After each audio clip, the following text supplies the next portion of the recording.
Emmanuel Macron, président de la République de la France, a fait un discours très chaud. Un discours qui a laissé perplexe beaucoup de personnes en tout cas. Les gens se posent beaucoup de questions. Qu'est-ce qui va pas? Qu'est-ce qui se passe? Est-ce que c'est justifié? Suivons. Vous savez l'importance de la volonté au combat et vous mesurez que l'on ne peut laisser la Russie penser qu'elle peut gagner. Nous ne sommes pas en guerre contre la Russie, mais notre devoir est de rendre leur victoire impossible. Une victoire russe, c'est la fin de la sécurité européenne. C'est la fin même d'une architecture de sécurité possible en Europe. Les amis, c'est chaud. Vous avez suivi, je vais encore jouer une deuxième fois, comme ça on va encore suivre. D'accord? On y va. Vous savez l'importance de la volonté au combat et vous mesurez que l'on ne peut laisser la Russie penser qu'elle peut gagner. On ne peut laisser la Russie penser qu'elle peut gagner. On ne parle même pas ici de... On ne laissera pas la Russie gagner, mais on ne peut laisser la Russie penser. Même l'illusion de penser qu'elle peut gagner est inacceptable. Nous ne sommes pas en guerre contre la Russie. Nous ne sommes pas en guerre contre la Russie. Mais notre devoir est de rendre leur victoire impossible. Notre devoir est de rendre leur victoire impossible. Bon, on s'arrête un peu là. Deux personnes se battent. Vous n'êtes associé à personne parmi les deux. La personne A frappe un coup, fait un coup à la personne B qui répond. Mais vous tenez la jambe de la personne B, okay, l'empêchant ainsi de se battre correctement. Vous n'êtes pas en guerre avec la personne, mais vous tenez son pied ou sa jambe. Et il n'arrive pas à frapper, il tombe. Et l'autre l'assomme. Êtes-vous en guerre avec cette personne ou pas? Moi, je pense qu'en français facile, c'est je suis en guerre avec lui, n'est-ce pas? Je suis en guerre avec lui. Ou si toi, tu n'es pas en guerre avec lui, ah bah lui sera en guerre avec toi parce que tu viens de rendre sa victoire impossible, n'est-ce pas? Continuons. Une victoire russe, c'est la fin de la sécurité européenne. C'est la fin même d'une architecture de sécurité possible en Europe.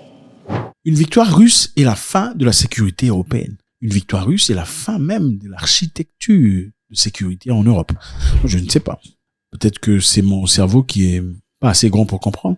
Alors là, il faut m'aider. Je pense que certainement, il y a beaucoup de personnes comme moi qui n'ont pas des cerveaux assez grands pour comprendre comment est-ce que la victoire russe deviendrait un empêchement pour la sécurité ou l'architecture de sécurité en Europe. À moins que la victoire russe pose un vrai défi à la sécurité européenne qu'on appelle l'OTAN, c'est-à-dire la suprématie de l'OTAN. Une victoire russe pourrait représenter un danger à la suprématie de l'OTAN, mais je ne vois pas comment elle représenterait un danger à la sécurité européenne. C'est deux choses complètement différentes. Il y a la suprématie de l'OTAN, c'est-à-dire la capacité de piétiner n'importe qui quand on est l'OTAN, et la protection de l'Europe. Ça, c'est deux choses complètement différentes. Une victoire russe deviendrait-elle un danger à la sécurité européenne ou un danger à la suprématie de l'OTAN?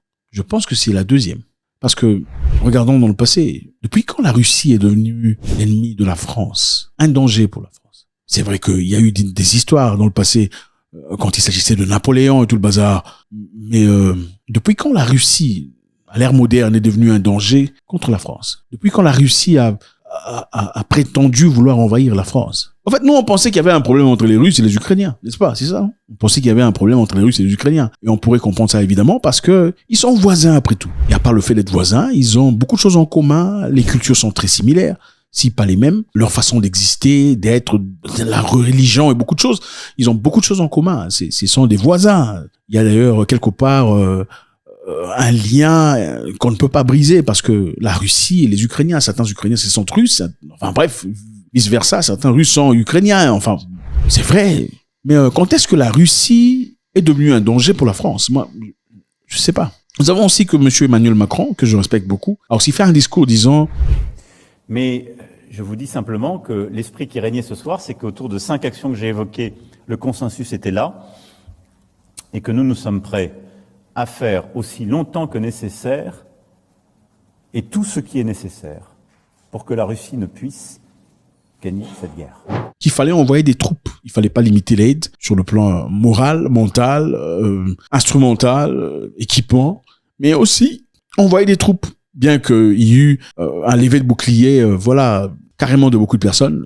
John Kirby qui dit qu'il n'enverrait pas des troupes, ils sont pas intéressés à le faire. L'Angleterre non plus, la Grande-Bretagne n'était pas intéressée. Mais l'idée de dire que la victoire de la Russie représenterait un danger pour la sécurité de l'Europe, je ne sais pas trop comment on peut justifier cela. Le problème de la Russie, à moins évidemment, à moins que la guerre qui se passe en Ukraine ne soit pas une guerre entre la Russie et l'Ukraine. À moins que la guerre en Ukraine, en effet, soit la guerre de l'Europe contre la Russie, sous couvert de l'Ukraine. Parce que moi, je vois pas comment est-ce que l'Europe se sentirait en danger si la Russie combat l'Ukraine.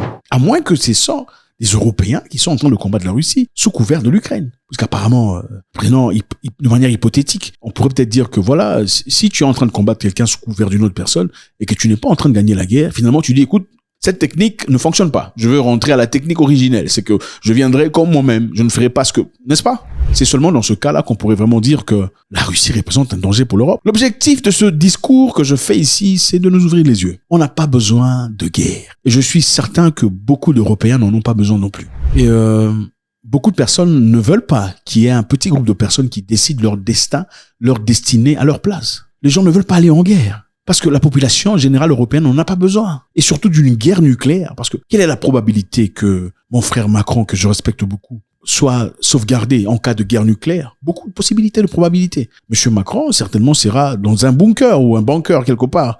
En France ou en Suisse, on ne sait pas. Mais monsieur John Doe ou monsieur Krummenacher ne sera pas dans un bunker. C'est ça la réalité. Monsieur Krummenacher doit chercher comment se nourrir, comment nourrir ses enfants, comment prendre soin de Dubois, Jean-Claude et tout le bazar. Pendant ce temps, monsieur Macron et madame seront quelque part dans un bunker en train de manger du fromage, des noisettes, de la sauce à la framboise. Et c'est pas juste, ça. Les gens se cherchent, veulent simplement avoir une vie bien. Et aussi, les gens qui iront en guerre, avec tout le respect, ce sont pas les enfants des politiciens qui vont en guerre. Ce sont les citoyens normaux qui n'ont peut-être absolument rien à voir avec la Russie. Ils n'ont aucun problème. Alors, aucun problème avec les Russes. Ils n'ont aucun problème. Et ce sont l'élite, pour leurs intérêts personnels, commerciaux, généralement, qui veulent vous envoyer dans une guerre que vous ne comprenez pas. Alors, je pense que c'est ça. Monsieur le Russe, Vladimir Poutine a répondu. Qu'est-ce que Poutine a dit? В своей агрессивной антироссийской политике Запад перешел всякую грань. Мы постоянно слышим угрозы в адрес нашей страны, нашего народа. Уже не таясь, говорят о том, что Россия должна быть всеми средствами разгромлена на поле боя, с последующим лишением политического, экономического, культурного, вообще всякого суверенитета, с полным разграблением нашей страны. В ход пошел и ядерный шантаж. Rich idiote не только о поощрении. Monsieur Poutine, apparemment, ce qu'on voit là, ils se sont menacés. On a l'impression qu'ils se sont menacés. Il dit tout ce qu'ils font, c'est nous intimider, essayer en tout cas de nous intimider, commencer une conversation parlant des bombes nucléaires. Ce n'est pas acceptable, d'après Monsieur Poutine. Suivant. Западом обстрелах Запорожской атомной электростанции, что грозит атомной катастрофой. Le bombardement de Zaporizhzhia, qui est un site nucléaire, aurait pu causer des dégâts incroyables. Qui l'a fait? Point d'interrogation. Suivant. В высказываниях некоторых высокопоставленных представителей ведущих государств НАТО о возможности и допустимости применения против России оружия массового поражения. Il accuse des autorités et des hauts gradés de l'OTAN d'être au devant des affronts contre l'Ukraine. Donc c'est ça. Moi, je pense que ça explique un tout petit peu, comme Monsieur Macron dit, l'Europe, sa sécurité n'existerait pas. Pendant que Monsieur Poutine dit qu'en effet, ce ne sont pas les Ukrainiens, ce sont les hauts placés de l'OTAN qui ont manipulé ou manigancé les attaques. Ядерного оружия. Тем, кто позволяет себе такие заявления в отношении России. Je voudrais rappeler à ces personnes Хочу напомнить, что наша страна также располагает que notre pays a aussi des armes aussi grandes. различными средствами поражения. А по отдельным компонентам и более современными, Et parmi ces armes, nous avons des armes qui sont plus modernes que les armes de l'OTAN. чем у стран НАТО. И при угрозе территориальной целостности Et au cas de menace d'intégrité territoriale russe, нашей страны, для защиты России и nous défendrons notre peuple. нашего народа, мы, безусловно, используем все имеющиеся в нашем распоряжении средства. Это не блеф. Et on fera usage sans hésiter de ces armes que nous possédons. Les amis, on n'a pas besoin de guerre. Je pense que vous non plus n'avez pas besoin de guerre. Faisons usage de rationnel. Une ou deux personnes ne peuvent pas être plus intelligents que toute une population d'humains. Non, je pense pas. 2-3 politiciens ne peuvent pas décider pour tout le monde. Aller en guerre est une question de concertation. On ne va pas seulement en guerre parce que un politicien s'est réveillé pas très bien ce jour-là, et puis ben voilà, a décidé que le voisin n'était pas aussi gentil. Et en dépit de tout, je pense que l'Ukraine mérite la paix. L'Ukraine mérite l'authenticité, l'autonomie et sa propre liberté, sa propre destinée. L'Ukraine le mérite, autant que les populations ukrainiennes. Je pense aussi que l'Europe mérite la paix. On n'a pas besoin de guerre. On n'en a pas besoin. On n'en a pas besoin du tout. Je pense qu'il y a un moyen plus sage de trouver des solutions. En réalité, pour l'instant, il y a 2 jours, l'OTAN était en train de faire des entraînements au nord pour se préparer. Dans un programme inuit, il y a la Suède qui a été invitée aussi. Pour se préparer, on parle de interopérabilité, c'est-à-dire la facilité de pouvoir travailler ensemble. Tous ces pays qui viennent ensemble, 30 pays ensemble, avec leurs manœuvres générales. Il y a plus de 90 000 personnels en train de travailler contre une éventuelle possibilité d'attaque. Venant de qui, pour l'interrogation, je ne sais pas. C'est qui l'attaquant, on ne sait pas.